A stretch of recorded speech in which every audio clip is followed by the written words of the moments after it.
Le secrétariat exécutif de la communauté des États de l'Afrique de l'Est et assez en sigle, avec le soutien du programme des Nations Unies pour l'économie, l'INECA en cible, a organisé du jeudi 8 au vendredi 9 août 2024, primo un atelier de formation des agents et secondo une réunion du cadre des consultations nationales des différents ministères, notamment environnement, budget, économie, agriculture, pêche et élevage, intégration régionale, etc.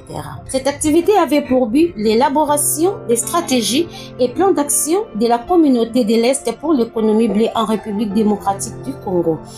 À cet effet, les mots de l'ouverture de la dite formation ont été prononcés tour à tour par la représentante de la communauté de l'Afrique de l'Est, Madame Nina, puis par les représentants de la communauté des États d'Afrique à l'Est, M. Simon Kiari, et enfin viendra l'intervention du directeur des ressources en eau du ministère de l'Environnement et Développement durable, M. Louis Lungu Maluchi. Cette formation, dirigée en premier lieu par le professeur Pierre Fayer, directeur du Centre pour la gouvernance bleue, son exposé était centré autour de l'économie bleue en partant des exemples et des expériences des autres pays de l'Afrique de l'Est qui ont un avancé ou de l'expérience sur l'économie bleue. Et ce dernier a explicité sur le rôle et l'impact de l'économie bleue qui vise son intégration dans les politiques, les lois, les réglementations et pratiques continentaux, sous-régionaux et nationaux pour le développement des États africains dans l'économie bleue durable. Permettre aux pays de l'Afrique de tirer profit et de se développer grâce au potentiel de leurs ressources minières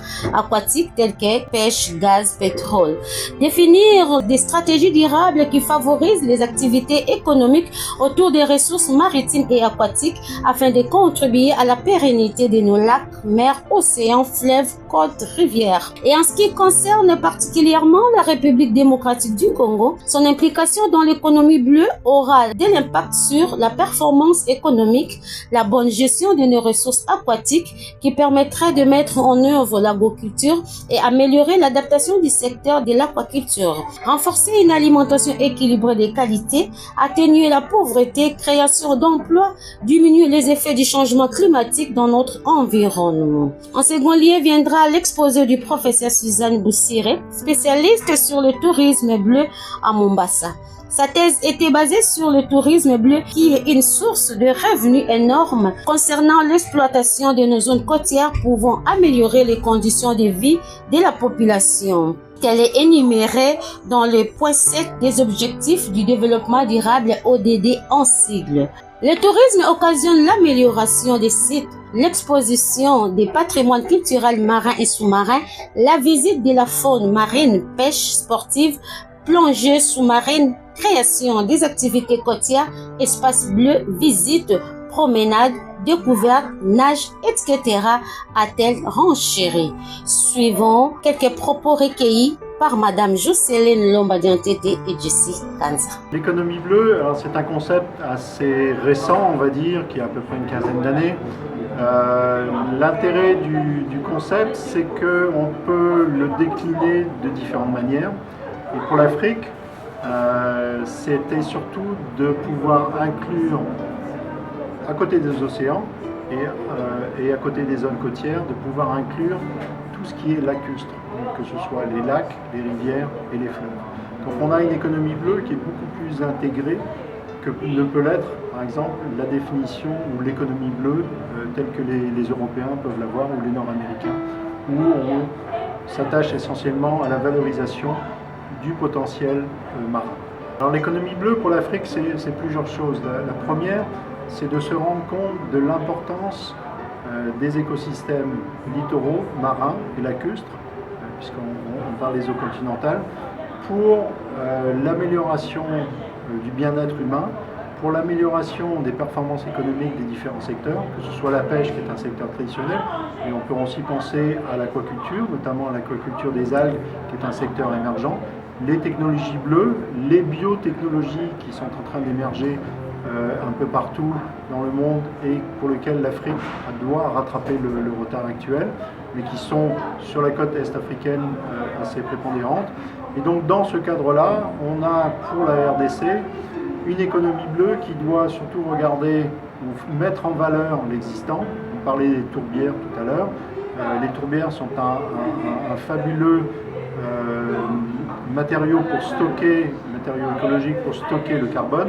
Donc ce sont des choses qu'il faut mettre en avant et qu'il faut mettre en avant par l'entremise d'une gestion appropriée des flux d'eau, une gestion de l'eau, non seulement des fleuves, mais de tout ce qui est rivière, qui fait que les tourbières continuent à fonctionner, les mangroves fonctionnent correctement, etc.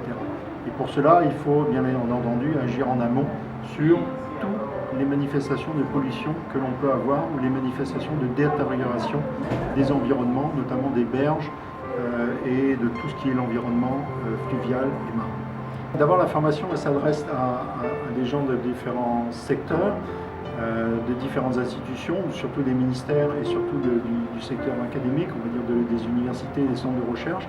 Donc là, ce que l'on attend plus particulièrement, c'est une interaction, des échanges, de manière à pouvoir disposer à la fin de la formation, même si c'est bref, d'une certaine compréhension d'ensemble de ce que c'est que l'économie bleue. D'avoir cette dimension de se dire « Ah, l'économie bleue, oui, c'est ça, c'est davantage que le développement d'un secteur, c'est cette intersectorialité, par exemple. » Donc ça, c'est le premier point. Et le deuxième point, c'est de montrer que l'économie bleue a une importance très forte pour le développement et pour l'avancée de la République du Congo, démocratique du Congo, et d'avoir à terme un signal assez fort du gouvernement pour dire oui, l'économie bleue c'est important, il faut que l'on investisse de manière institutionnelle mais aussi de manière financière dans l'émergence et le développement de l'économie bleue. En ce qui concerne la formation ici, c'est une formation dans le cadre de l'économie bleue, parce que c'est une notion qui est un peu nouvelle pour nous, ce concept, on ne le connaît tellement pas bien ici.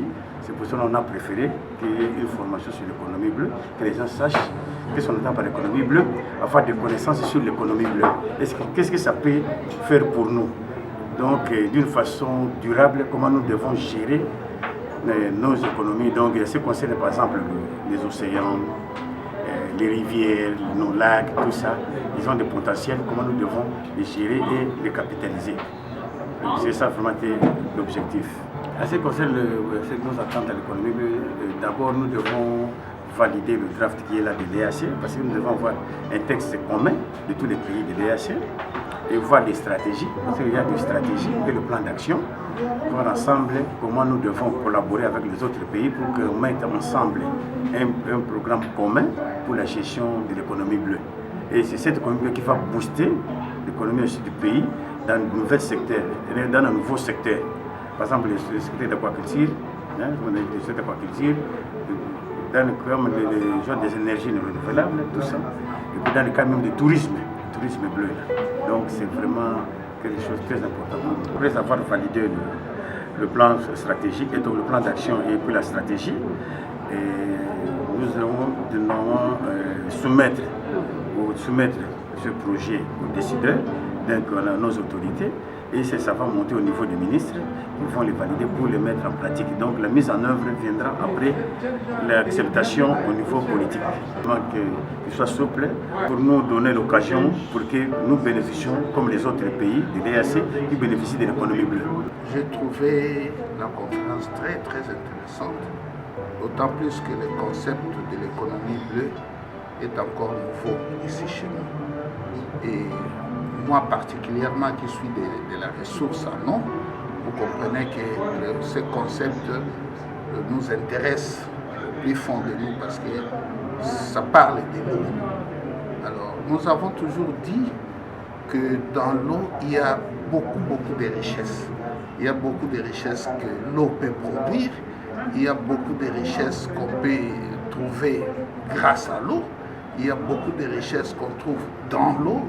Et voilà que le concept aujourd'hui de cette économie bleue vient confirmer tout cela. Alors, je disais que c'était très intéressant. Il faudra maintenant qu'on mette ça en application. Parce que nous avons déjà une loi sur l'eau qui existe, mais comme ce concept concerne une connexion avec tous les secteurs qui prennent part dans cette histoire de l'eau, nous avons parlé de l'environnement, nous avons parlé du tourisme, nous avons parlé de la biodiversité, tout ça. Il faudrait vraiment que les autorités, notre crainte, c'est que les politiques de notre pays peuvent endormir ça. On peut prendre les mesures d'application, on peut élaborer des projets, mais pour avoir les quitus du gouvernement, c'est là où ça pose problème. Mais en tout cas, nous exhortons nos politiciens vraiment de prendre cette histoire à cœur et de ne pas endormir ça dans les tiroirs pour le bien de notre pays. Le monde étant devenu un village planétaire, selon McLuhan, aucun État ne peut vivre en autarcie ou en vase clos. La RDC doit accélérer le processus et accorder une attention accrue à l'économie bleue pour son avancée et son développement. Rappelons que la République démocratique du Congo est comptée parmi les 14 pays d'Afrique sélectionnés par le Bureau sous-régional pour l'Afrique de l'Est et de la Commission économique des Nations Unies pour l'Afrique devront bénéficier de la dite coopération sur l'économie bleue à cause de sa bonne position stratégique par rapport à d'autres pays enclavés de l'Afrique, riches en eau, lacs, mers, océans, fleuves, rivières, etc. Son intégration à l'économie bleue pourra accélérer le développement socio-économique. Tels sont les objectifs du développement durable afin d'éradiquer la pauvreté, la famine, protéger la planète et faire en sorte que tous les êtres humains vivent dans la paix et la prospérité d'ici à 2030. La sonnette d'alarme est tirée pour nos autorités afin de sortir la République démocratique du Congo de la pauvreté, de la médiocrité et du sous-développement. Aimons le Congo et donnons à la population une vie de qualité meilleure, rassurante et équilibrée. L'heure a sonné.